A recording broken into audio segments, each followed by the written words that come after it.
జై శ్రీరామ్. శ్రీమాత్రే నమః. శ్రీ గురుభ్యో నమః. 2024 సంవత్సరం ఫిబ్రవరి మాసంలో ఫిబ్రవరి 11వ తారీఖు నుంచి ఫిబ్రవరి 17వ తారీఖు వరకు ఈ వారం యొక్క వార ఫలితాలు ప్రసాదించే గ్రహదేవతలు ఏ ఏ స్థానాల్లో గోచారంలో ఉన్నారు, ఈ విషయాన్ని మనం చూద్దాం. ప్రథమంగా మేషరాశి, అన్ని రాశుల్లోకి ప్రథమ రాశి అయిన మేషరాశిలో గురు భగవానుడు సంచారం చేస్తూ ఉన్నాడు. కన్యా రాశిలో కేతు భగవానుడు ఒంటరిగా సంచారం చేస్తూ ఉన్నారు. ధనుసు రాశిలో శుక్ర భగవానుడు మొదటి రోజు, ఈ వారం మొదటి రోజు అంటే ఆదివారం వరకు శుక్ర భగవానుడు ధనుసు రాశిలో ఉన్నాడు. 12వ తారీఖు అంటే సోమవారం ధనుసు రాశిలో ఉన్న శుక్ర భగవానుడు మకర రాశిలోకి వెళ్తున్నారు. మకర రాశిలో రవి, కుజ, బుధుల సంచారం జరుగుతూ ఉంది. సూర్యనారాయణమూర్తి మకర రాశిలో ఉన్న సూర్యనారాయణమూర్తి 14వ తారీఖు నుంచి మకర రాశిలోంచి కుంభరాశిలో సంచారం మొదలు పెడతాడు. శనీశ్వరుడు కుంభరాశిలో సంచారం చేస్తూ ఉన్నాడు. రాహుదేవుడు మీనరాశిలో సంచారం చేస్తూ ఉన్నారు. గోచారంలో గ్రహదేవతలు ఈ స్థానాల్లో ఉంటూ ఈ వారము ఎలాంటి ఫలితాలని ప్రసాదిస్తూ ఉన్నారు అన్న విషయాన్ని మనం పరిశీలిద్దాము. ఈ విషయాలు తెలుసుకోవడానికి ముందుగా ఈ వార ఫలాన్ని మీరు మీ రాశి, మీ లగ్నం రెండు తెలుసుంటే కనుక మీ రాశి యొక్క ఫలితాన్ని తెలుసుకోవడానికి ప్రయత్నించండి. అలాగే మీ లగ్నం ఏ రాశిలో ఉందో అవి కూడా మీకు లగ్నం తెలిస్తే కనుక మీ లగ్నం యొక్క రాశి ఫలితాలు కూడా తెలుసుకుంటే చాలా మంచిది. ఒకవేళ మీకు లగ్నం తెలియదు, రాశి ఒక్కటే తెలుసు అన్నా కూడా మీరు ఈ ఫలితాలు, మీ రాశి ఫలితాలు మీరు చూసుకోవచ్చు. కొంతమందికి ఎలా ఉంటుందంటే వాళ్ళకి పేరుని బట్టే వాళ్ళ రాశి చూసుకుంటారు. వాళ్ళు పుట్టినప్పుడు వాళ్ళకి జన్మ వివరాలు ఏవి ఉండవు. కొంతమంది పేరుతోటి వాళ్ళ రాశిని చూసుకుంటారు. ఒకవేళ అలా చూసుకునే కోవలో మీరున్నా కూడా మీ పేరుని బట్టి మీ రాశి మీ రాశిని రాశి ఫలితాలు చూసుకోవడానికి కూడా అనుకూలంగా, అంటే మీ రాశి ఫలితాలను మీరు చెక్ చేసుకోవచ్చు. ఈ వారం యొక్క విశేషాంశం ఏంటంటే సూర్యనారాయణమూర్తి మకర రాశిలోంచి కుంభరాశిలోకి సంచారం చాలా మంచిది. అలాగే శుక్ర భగవానుడు ధనుసు రాశిలోంచి మకర రాశిలోకి ఆయన ప్రవేశిస్తూ ఉన్నాడు 2వ రోజు నుంచి. అంటే మనకి సోమవారం నుంచి, ఆదివారం నుంచి మనం రాశి ఫలితాలు చెప్పుకుంటున్నాం కదా ప్రతి వారం కూడా. సో 12వ తారీఖు ఆయన ధనుసు రాశిలో ఉన్న శుక్ర భగవానుడు మకర రాశిలోకి వెళ్తున్నాడు. అయితే ఇందులో ఏముందండి ప్రత్యేకమని మీకు సందేహం తలెత్తవచ్చు. ఈ రెండు కూడా ప్రత్యేకమైనవేనండి. ఎందుకంటే మకర రాశి వాళ్ళకే కావచ్చు, అలాగే కుంభరాశి వాళ్ళకే కావచ్చు పరిపూర్తి రాజయోగాన్ని ఇచ్చేది శుక్ర భగవానుడు. అలాంటి శుక్ర భగవానుడు మకర రాశిలో సంచారము టెంపరీ పీరియడ్కి అయినా సరే బాగుంటుంది. అంటే ద్వాదశ రాశుల వాళ్ళకి ఓవరాల్గా మకర రాశి ఏ స్థానం అయితే ఆ స్థానం వరకు కొన్ని బ్లెస్సింగ్స్ వర్తిస్తూ ఉన్నాయి. ఆ బ్లెస్సింగ్స్ ఏంటో మనం తెలుసుకున్నాము. ఎందుకు శుక్ర భగవానుడు ద్వాదశ రాశుల వాళ్ళకి బ్లెస్సింగ్స్ ఇస్తున్నాడు అంటే కనుక అది ఆయనకి అంటే మకర రాశి వాళ్ళకి ఆయన పరిపూర్తి రాజయోగాన్ని ఇస్తాడు కాబట్టి కొన్ని అనుకూలతలు ఉంటాయి. ఓవరాల్గా చెప్పాలంటే మొత్తం ఈ వారం అంతా కూడా ఏ రాశి వాళ్ళకైనా ఉద్యోగస్తులకి చాలా బాగా ఉంటుంది. సో మనం విడివిడిగా రాశుల వాళ్ళకి కూడా మనం తెలుసుకుందాము. ఈ వారంలో స్పెషల్ గ్రహస్థితులు అని చెప్పాలి. కొన్ని మంచి ఫలితాన్ని ప్రసాదించే గ్రహస్థితులని కూడా ఇక్కడ మనం తెలుసుకోవాలి. అయితే ఇక్కడ ఆయన కుజుడితోటి బుధుడితోటి కూడి సంచారం చేస్తూ ఉన్నారు మకర రాశిలో. సో శుక్రబుధుల సంచారం మంచిది. వ్యాపారస్తులకి ప్రత్యేకించి ఎవరికైనా కనుక శుక్రబుధులు కలిసి ఉంటే వాళ్ళ జన్మచాట్లో లేదా ట్రాన్సిట్ వైజ్ కూడా ఆ కనెక్షన్ ట్రిగర్ అయినా కూడా మంచిది. అంటే వ్యాపారస్తులకి వ్యాపారం బాగా సాగడానికి, మెయిన్ డబ్బులు రావాలి కదా వ్యాపారస్తులకి, ఇలాంటి వాటికి కూడా టెంపరీగా ఇది అనుకూలంగా ఉంటుందని చెప్పాలి. అంటే ఈ ట్రాన్సిట్, ఈ గోచర ఫలితము టెంపరీగా మీ జన్మజాతకంలో ఉంటే ఇంకా మంచిది. ఇదే కలయిక. ఒకవేళ మీ జన్మజాతకంలో లేకపోయినా సరే గోచారం యొక్క శుభ ఫలితాలు అందుకోవడానికి వ్యాపారస్తులకి కూడా చాలా చక్కటి అవకాశం ఉంది.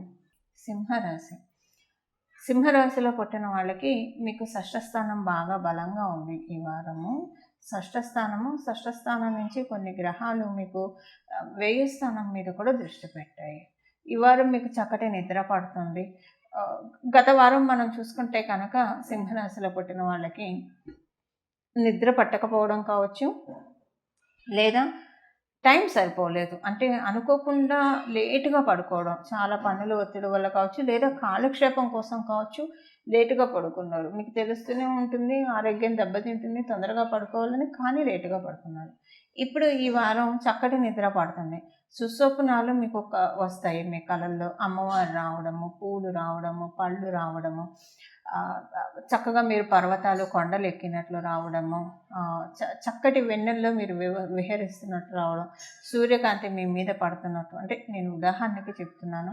ఇలా ఏవైనా మంచి మంచి సుస్వప్నాలు, శుభశకునాలు ఈ వారంలో మీరు చూస్తారు.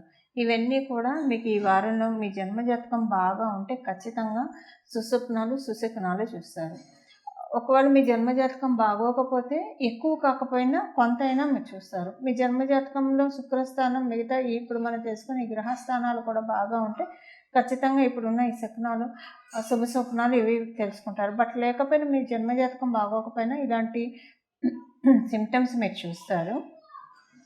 వీటి వల్ల ఏంటంటే రాబోయే రోజుల్లో ఆర్థికంగా కొన్ని మంచి మార్పులు, కొంత మంచి ప్రోగ్రెషన్ చోటు చేసుకోబోతుంది.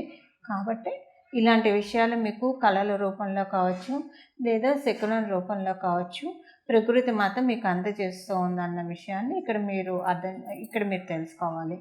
అలాగే ఆడవాళ్ళతోటి మీకు ఏమైనా మనస్పర్ధలు, చికాకులు ఇలాంటివి ఉంటే అవన్నీ కూడా సెటరేట్ అవుతాయి, తొలగిపోతాయి.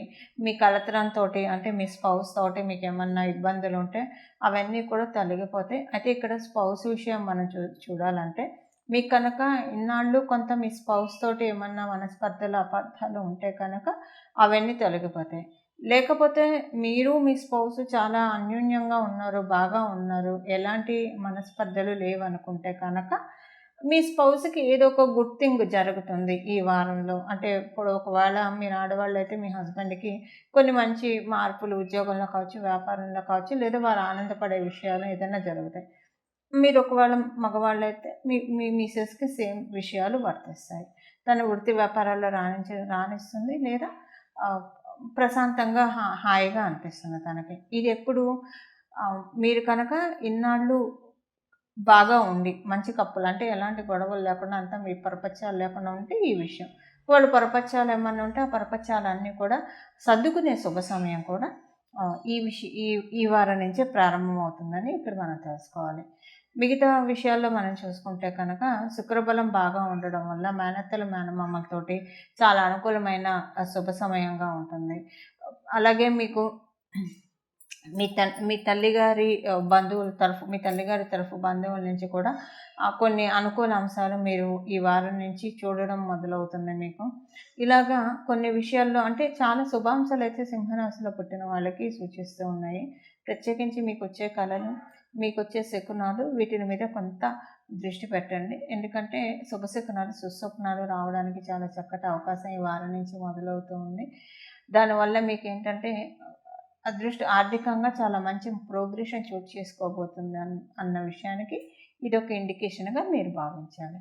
ఇవి ఈ వారం యొక్క గోచార గ్రహస్థితుల ఫలితాలు సింహరాశిలో పుట్టిన వాళ్ళకి. చూశారు కదండి ఈ వారము మీ రాశి యొక్క ఫలితాలు.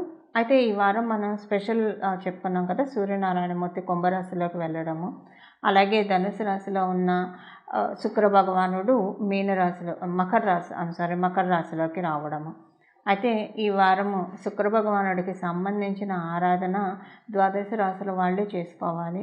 శుక్ర భగవానుడికి సంబంధించిన ఆరాధన ఎందుకు చేయాలంటే మనం ఈ కలియుగంలో ప్రశాంతంగా బాగున్నాము అని చెప్పడానికి ఎవరికైతే శుక్రబలం బాగా అనుకూలంగా ఉంటుందో వాళ్ళు మాత్రమే చెప్పగలుగుతారు. సంతృప్తి, ఆనందము, లావిష్ లైఫ్ ఇవన్నీ కూడా శుక్ర భగవానుడు ప్రసాదిస్తారు. ఎవరైతే అదృష్టవంతులు, సంతృప్తితో కూడిన అదృష్టము, కీర్తిలక్ష్మితో కూడిన అదృష్టము, ఇవన్నీ అదృష్టం ఎప్పుడు వాళ్ళకి ఎలాంటి సిచ్యువేషన్ అయినా సరే అదృష్టవంతులుగా ఉండేవాళ్ళు ఎవరంటే గురుబలం బాగా 100% గురుబలం ఉన్నవాళ్ళు ఇలా ఉంటారు. అయితే ఇప్పుడు ఎందుకు చెప్తున్నానంటే ఈ కాంబినేషను అందరికీ జన్మజాతకాల్లో ఉండాలని ఉండదు. ఇప్పుడు చాలామందికి శుక్రబలం కొంతమందికి ఉండొచ్చు, కొంతమందికి ఉండకపోవచ్చు, కొంతమందికి మధ్యలో అంటే అప్స్ అండ్ డౌన్స్ చూస్తూ ఉంటారు చూసారా కొంతమంది. ఎందుకు చూస్తారు? మధ్యలో శుక్రబలం బాగా వచ్చినప్పుడు, అంటే ఒక శుక్రుడనే కాదు మిగతా గ్రహాలు కూడా అదృష్టాన్ని ప్రసాదించగలుగుతాయి. బట్ మేజర్‌గా మనకి శుక్ర భగవానుడు బాగా ఆనందంతో కూడిన అదృష్టాన్ని ఇస్తాడు. అంటే చాలా ప్లెజర్‌గా ఎంజాయ్ చేసే విధంగా అదృష్టాన్ని కలగజేస్తూ ఉంటాడు. సో, అలా మధ్య మధ్యలో అప్స్ అండ్ డౌన్స్ చూస్తూ ఉంటాం చూసారా? చాలామంది కొంతమంది లైఫ్స్‌లో మనం అది చూస్తూ ఉంటాము. ఇదంతా కూడా శుక్ర భగవానుడి చేతిలో ఉంటుంది. సో, మీ జన్మజాతకంలో శుక్రబలం ఉంటే మీకు ఆల్రెడీ ఉందని మీకు ఎలా తెలుస్తుంది? మీకు కనుక శుక్రుడు వృషభ రాశిలో ఉన్నా, తులారాశిలో ఉన్నా, అలాగే మీకు శుక్ర భగవానుడు కనుక మీన రాశిలో ఉంటే కనుక మీరు బాగా శుక్రబలంతో పుట్టినట్లు అర్థము. అలాగే మీ రాశి నుంచి, మీ జన్మ రాశి నుంచి కావచ్చు, మీ లగ్నం నుంచి కావచ్చు, శుక్ర భగవానుడు కేంద్రంలో కానీ కోణంలో కానీ ఉన్నా కూడా మీకు శుక్రబలం బాగా ఉన్నట్లే అర్థం. అప్పుడు మీకు ఈ శుక్ర భగవానుడి యొక్క స్పెషల్ ట్రాన్సిట్ మీకు చాలా అనుకూల అంశాలను ఇస్తుంది. ఒకవేళ అలా లేకుండా మీకుంటే ఇవన్నీ మాకేం తెలియదు అని అనుకున్నా కూడా ఇప్పుడు తెలుసుకోబోయే ఈ పరిహారం చేసుకోవడం వల్ల బలాన్ని పెంపొందించుకోవడానికి చాలా చక్కటి అవకాశం ఉంటుంది. అదేంటో మనం ఇప్పుడు చూద్దాం. దీనికి మనం శుక్రగ్రహం అనుకూలించాలంటే శ్రీ మహాలక్ష్మి అమ్మవారిని ఆరాధన చేయాలి. శ్రీలక్ష్మి అమ్మవారిని ఈ నామంతో కనుక పూజిస్తే శుక్ర భగవానుడు త్వరగా ప్రసన్నం అవుతాడు. ఆ నామం ఏంటో మనం తెలుసుకుందాము. ఆ నామాన్ని ఈ వారం అంతా కూడా మనసులో అయినా సరే జపించుకోవడానికి ప్రయత్నించండి.